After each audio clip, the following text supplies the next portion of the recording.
President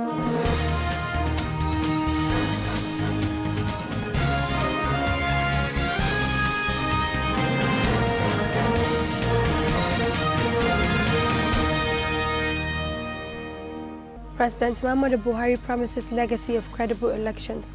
Chief Justice of Nigeria sworn in 62 senior advocates of Nigeria. Zamfara State Deputy Governor expresses dismay over absenteeism. On business, federal government assures Nigeria of enough food, saying there will not be shortage. And in the international scene, 20 drowned in rivers and dams in South Africa.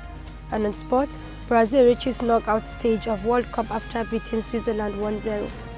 Hello, welcome to Standard Voice Television News. I'm Fozia Ibrahim. President Muhammadu Buhari has promised to leave a legacy of free and fair elections in Nigeria and the West African sub-region at large.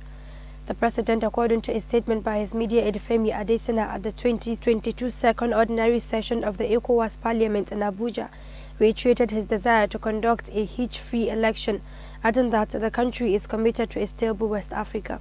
Mr. Buhari further said threats to peace and insecurity, political instability and the adverse impact of COVID-19 pandemic and the Russia-Ukraine war are the biggest challenges facing West Africa. The Chief Justice of Nigeria, Justice Olukayode Ariwola, has sworn in 62 new senior advocates of Nigeria.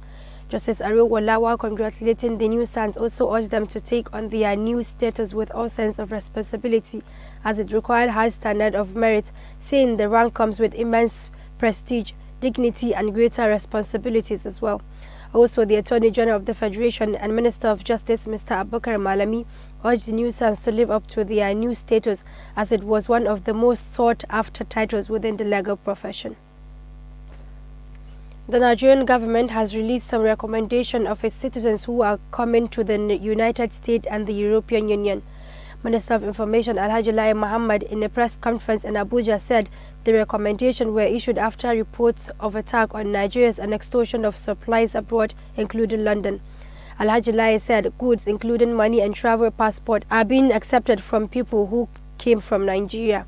The minister therefore urged Nigerians traveling to Europe and the United States to exercise caution. It could be recalled that the United States, Great Britain and other countries warned their people about coming into the country due to security challenges.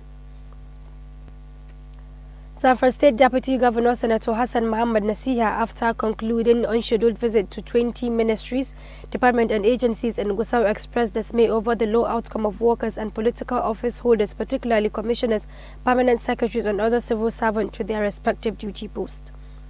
Our correspondent Umukoso Muhammad has more. Senator Hassan Nasiha said it is lamentable to observe that in all the 21 ministries and agencies visited, only 4 permanent secretaries were on seat, while none of the commissioners were present during the visit. He explained that the major reason for embarking on the unscheduled visit was for the state government to encourage and emphasize the punctuality as a duty of a civil servant.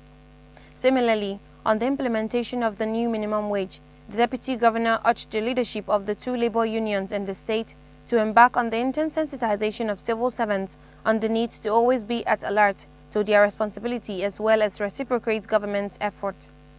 The deputy governor also directed the state head of service to adopt punishment measures against any civil servant found wanting in the discharge of his responsibility. Umugustu Muhammad reporting for Standard Voice Television. The Zamfara State chapter of the All Progressives Congress has condemned the act of vandalism perpetrated on its members and people of the state by suspected People's Democratic Party thugs during its rally in the state. In a statement, chairman of the party, Alhaji Tukur Danfulani, claimed the opposition PDP smuggled drugs from other states to join hands with its counterparts in the state to cause havoc. Alhaji Danfulani therefore called on security agencies to arrest the perpetrators and their sponsors and bring them to book to serve as a lesson to others. Kebbi State Independent National Electoral Commission has announced that 67,317 permanent voters' cards are yet to be collected in the state, noting that the Commission gave PVCs out to their rightful owners and not by proxy. Speaking with newsmen in Birnin Kebbi, the resident Electoral Commissioner Alhaji Ahmad Mahmoud expressed worry over the non-collection of PVCs in the state. Mr. Ahmad stated that years back, PVCs were given to party agents or district or village head to give them to owners in their various villages, But these days, such practice is no longer tenable, saying everyone has to come forward to collect it himself. On the issues of motor full registration, the REC explained that the kind of machines available now is capable of detecting double registration, hence nobody can register more than once.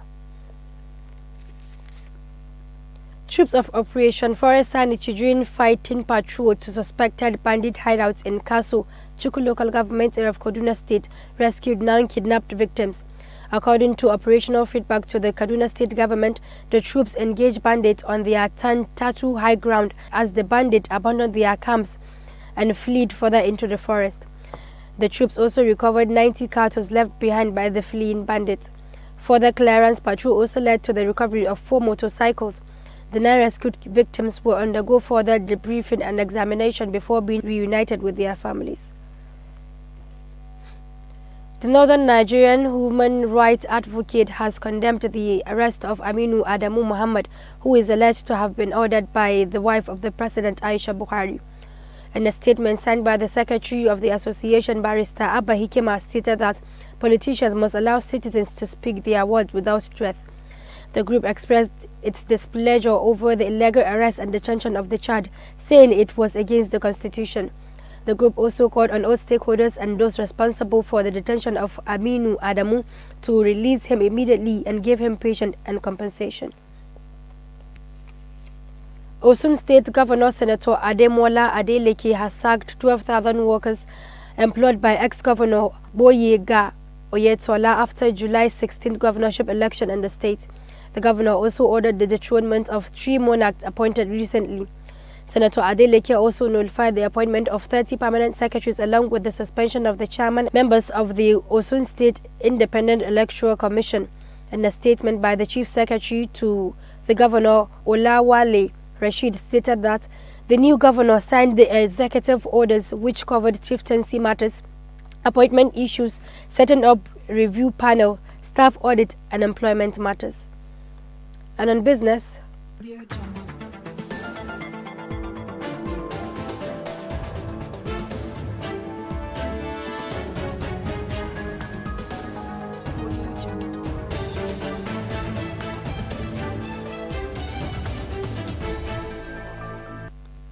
the federal government has assured Nigerians that the country had enough to eat, saying there would be no food shortage. The Minister of Agriculture and Natural Resources, Dr. Muhammad Ahmad, gave the assurance in Abuja at the 5th edition of President Muhammadu Buhari's Administration Scorecard 2015 to 2017 series. Newsman reported that the scorecard series is organized by the Ministry of Information and Culture to showcase the achievement of President Muhammadu Buhari's administration in over 7 years in office. Dr. Abubakar said the inflationary trend, a global phenomenon, and the flood disaster notwithstanding, the country would not express food shortage. He said the inflationary trend the country was witnessing was not peculiar to Nigeria, but a global crisis, adding that the ministry was already distributing fast-growing seed in areas where flood waters had receded, and the moisture there would assist the plants to grow rapidly. And on the international scene,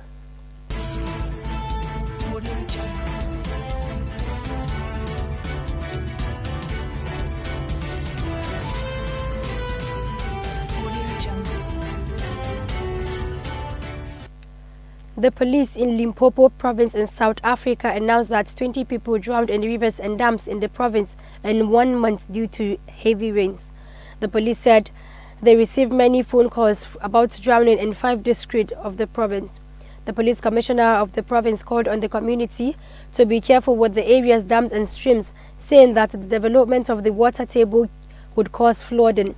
Similarly, at least 4 people died and many others injured in an attack by jihadis in a popular hotel in Mogadishu, the capital of Somalia. Al-Shabaab, which is affiliated with Al-Qaeda, had already claimed responsibility of the attack, which took place at the Villa Rose Guest Hotel, which is adjacent to the presidential palace. The hotel is famous as a guest house for high-ranking government officials, where it is confirmed that many minutes were saved during the attacks. And on sports, over to Umukuso Muhammad.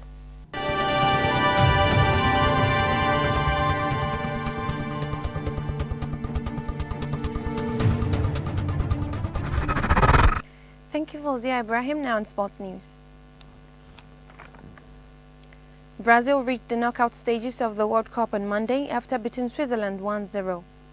Casemiro made sure Group G leaders Brazil qualified for the last 16 with a game to spare by netting the only goal of the match in the 83rd minute at Stadium 974. However, Ghana did the continent of Africa proud on Monday when it edged out South Korea 3-2 at the Education City Stadium. After a dominant start from the Koreans, Ghana was able to withstand the pressure as they went ahead to grab a 2-goal lead before half-time, courtesy Mohamed Salisu and Mohamed Kudus.